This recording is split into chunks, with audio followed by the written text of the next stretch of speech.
800.000 Euro für Droba. Das ist eine unglaubliche Summe. 800.000 Euro, damit könnte ich so viele geile Sachen kaufen. Aber wie ist das überhaupt im Kontext davon, wenn man eine Firma gründet und ein Spiel entwickelt? Das will ich euch heute erklären und ich bin Chris. Ich entwickle das Spiel oder habe das Spiel Droba entwickelt, aber nicht alleine, sondern mit 4 Personen. Und eine Person habe ich heute mitgebracht, das ist der Johannes. Grüß euch alle, hallo. Ja, Johannes, die Frage 800.000 Euro, wie treibt man das auf? Das ist das, was dein Hauptthema ja auch bei Droba so ein bisschen war, das Geld zusammenkriegen. Das heißt, du hast die 800.000 Euro einfach in uns reingebuttert. Ja, war nicht ganz richtig, nein. Ja, sowas. Aber wie war es denn wirklich? Also die Ausgangslage, als wir mit Droba angefangen haben, wo waren wir da? Was hatten wir denn da überhaupt? Ja, ich sag mal, wir kamen halt größtenteils alle aus dem Studium. Und ich sag mal, als Studenten hatten wir nicht viel Geld. Wir haben von Instant-Nudeln gelebt. Und Ich immer noch? Und ja, da mussten wir uns dann erstmal Weg und Möglichkeiten herausfinden, wie wir die 800.000 Euro zusammenbekommen für Drogen. Ich finde das immer so witzig, was du ja auch sagst, was ich immer beobachte. Wenn du Informatik studierst, hast du gar kein Geld, ne? BAföG oder du kriegst deinen 450-Euro-Job. Ja. Dann bist du fertig mit dem Master und verdienst, was weiß ich, 3K, 4K. Das ist doch irgendwie so der Wechsel so von, du bist nichts wert, ganz hart gesagt, und dann bist du fertig und auf einmal bist du voll viel wert, so. Aber es hat uns ja nicht so, also wir waren ja nicht viel wert, als wir draußen waren, denn wir waren ja noch weniger wert, denn wir hatten ja gar kein Geld, so, ne? Und du hast es ja gerade gesagt, wir mussten jetzt irgendwelche Pläne auftreiben, um auf 800.000 Euro zu kommen. Was gibt es denn da für Möglichkeiten? Was haben wir denn gemacht? Ja, es gibt verschiedene Möglichkeiten, sage ich mal so.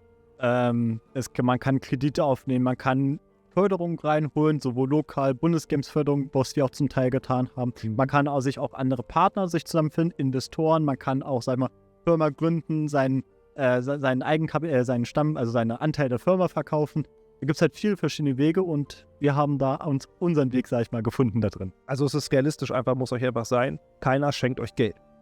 Jeden Euro, den ihr bekommt, müsst ihr was für geben. Das ist einfach so ist das Leben halt einfach und das haben wir auch relativ früh gemerkt. Da war nicht irgendjemand, der gesagt hat, ach ja, voll coole Idee, ich schenke euch immer 800.000 Euro, ne? Ja. Deswegen, was haben wir denn konkret gemacht so? Was war denn unser Vorgehen?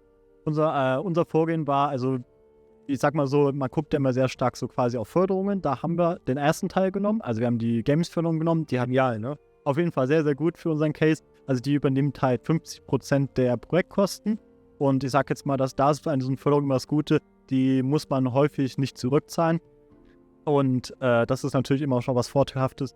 Und dann haben wir noch 2 weitere Wege hinzugenommen. Also wir haben noch einen Publisher mit hinzugenommen. Und das dritte ist, wo auch noch ein bisschen zusammenkam, ist, wir haben auch noch ein bisschen Eigenkapital und Freund und Familie gefragt. Mama gefragt. Das sind ja keine 800.000, ne? Nee, deswegen, ja, die Förderung, da hatten wir 50%, 50-50 war das. Das heißt, dann mussten wir nur noch 400.000 Euro auftreiben und das haben wir dann aufgetrieben auf den Punkt, den Johannes gerade genannt hatte. Das war so unser Plan, ne? Und der ging auf. Genau. War auch immer so viel Rechenschieberei. Es ist natürlich auch immer schwierig, von vornherein zu wissen, wie viel braucht man jetzt genau, wie viel Geld braucht man.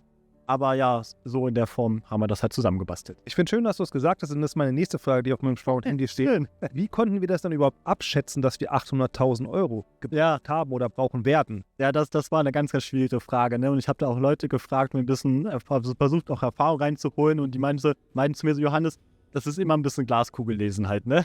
Und ich so, okay, ne? Also das ist wirklich schwierig, das zu passen, so, ne? Aber im Endeffekt, sag ich mal, bei uns war es dann noch einigermaßen einfach, sag ich mal so, dadurch, dass so eine Spielentwicklung größtenteils Personalkosten ist, war es größtenteils okay, was verdient man, da muss man ein bisschen gucken mit, hat man als Firma noch so für Nebenkosten, dann ein bisschen gucken, Lizenzen hier, Freelancing, Sound, Musik, Übersetzungen, alles ein bisschen schwierig, aber ich sag jetzt mal so, man muss dann ein bisschen so Gefühl haben, ein bisschen viel mit Leuten reden, was so andere Projekte machen und dann haben wir uns das so ein bisschen zusammen baut, sag ich mal, so was wie ein Budget benötigt. Ich glaube, der Vorteil ist eigentlich auch, dass die meisten Kosten halt Personalkosten sind. Mhm. Das heißt, das kann man relativ gut hier skalieren. Aber dann ist das Problem immer, dauert das Projekt wirklich so lange Ja. oder dauert es noch länger? Gibt es da Probleme? Funktioniert was nicht? Ne?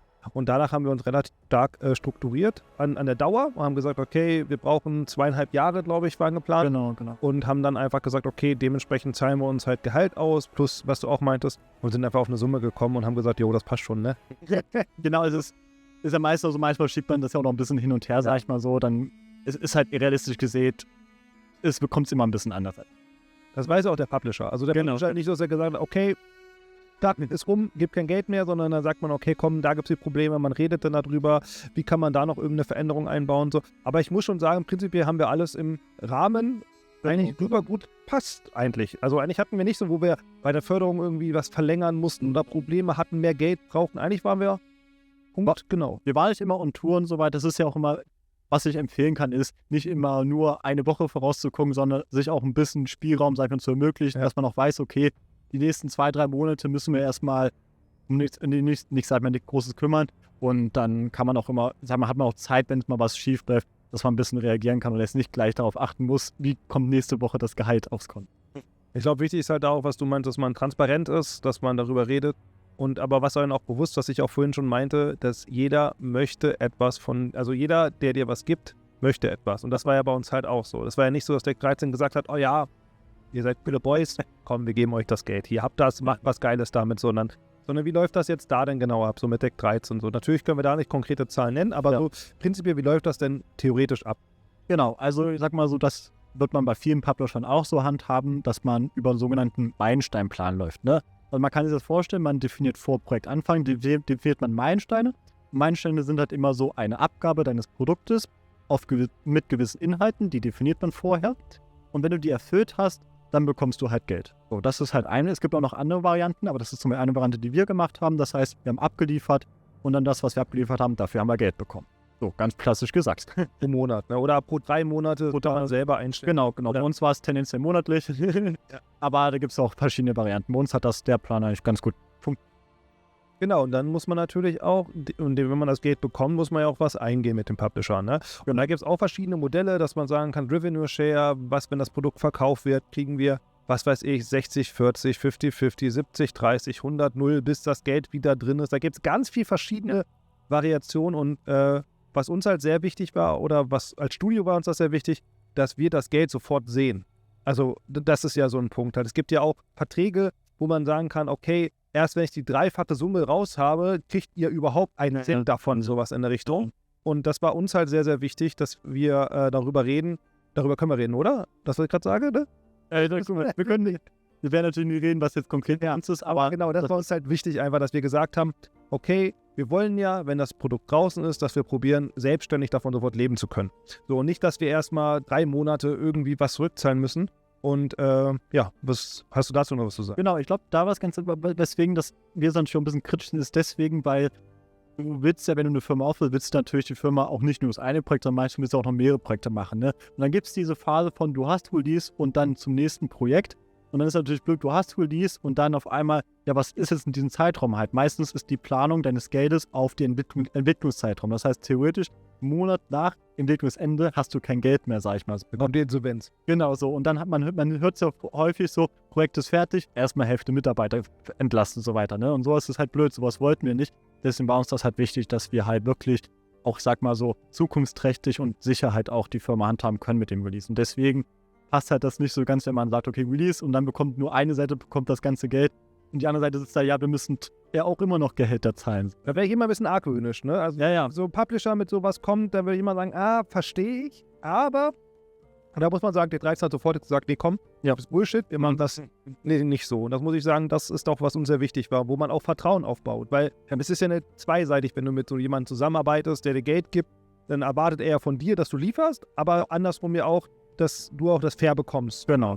Und das war uns sehr, sehr wichtig und das hat auch sehr gut funktioniert. Da waren wir super happy, ne? Ja. Jetzt so, wir haben ja die 800.000 Euro bekommen, deswegen ist die Frage ein bisschen doof, aber es wurde so gestellt. War es so der richtige Weg? Was würden wir anders machen, wenn man jetzt so zurückgucken könnte? Rückblick immer schwierig zu sagen, so halt, ne? Ich glaube, wir haben schon sehr, sehr, sehr viel richtig gemacht, hatten hier da auch schon so ein gutes Gefühl, haben uns informiert, haben recherchiert, haben unsere Hausaufgaben gemacht. Und ich sage jetzt mal, na klar, man hätte hier und da was ein bisschen mehr einplanen können. Man hätte vielleicht von vornherein nur wissen, okay, das funktioniert so in der Konstellation nicht, aber war jetzt nicht so, dass bei uns jetzt was passiert ist, wo ich sage, boah, das ist jetzt so daneben gelaufen. Gehe ich mit. Also ich glaube, das Ding ist halt auch, dass es wichtig ist, dass man transparent mit dem Partner arbeitet. Mhm. Also das heißt zum Beispiel, wenn ein Fehler passiert, auf beiden Seiten, dass man sagt, ey komm, hör mal zu, das war nicht gut. Wir gucken mal nach vorne und kriegen das zusammen hin. Und das funktioniert, glaube ich, nur, wenn man transparent und ehrlich miteinander arbeitet. Sei es jetzt in einer Partnerschaft, in einer Freundschaft oder in einem Business. So, Ehrlichkeit, Transparenz ist wichtig. Das haben wir sind ja 4 Gründer zum Beispiel auch von Trust2D. Wir haben ja auch unsere Gespräche, wo wir Gefühlsrunden machen. Wie sieht es gerade aus? Retrospektiven und genauso auch mit dem Publisher. Also gehe ich mit. Und dadurch konnten wir, glaube ich, alle Probleme, die gerade so ein bisschen, die da waren, gut abfangen. Und dann ging es einfach weiter und man lernt einfach draus. So, fand ich sehr perfekt war's. Okay. Jetzt kommen wir jetzt zum Schluss wieder zu der fiesen Frage von Chris, die ich hier stelle, die alle hier bei mir sind. Okay, meine fiese Frage ist an dich. Die Frage ist nicht von mir, die habe ich von jemandem mal ganz, ganz früher bekommen. Das ist, warum braucht man so viel Geld für so eine Pixelpisse? Das ist meine Lieblingsfrage, die ich bekommen habe. Ja, also 10 Sekunden Antwort. Ich würde sagen, ey, da steckt so viel Arbeit drin, auch Pixelgrafiken, auch wenn es vielleicht so wirkt, ganz naiv, aber da steckt so viel Arbeit hinter, die Leute müssen bezahlt werden, da steckt Arbeit dahinter, steckt Leidenschaft dahinter und am Endeffekt, die Leute, die das Ganze kreieren, die müssen auch, sag ich mal so, ihr Brot essen können am Ende des Tages. Das ist das Ziel. Okay, Freunde, wenn euch das gefallen hat, schreibt auf jeden Fall eure Fragen runter, die beantworten wir dann. Damit sind wir raus.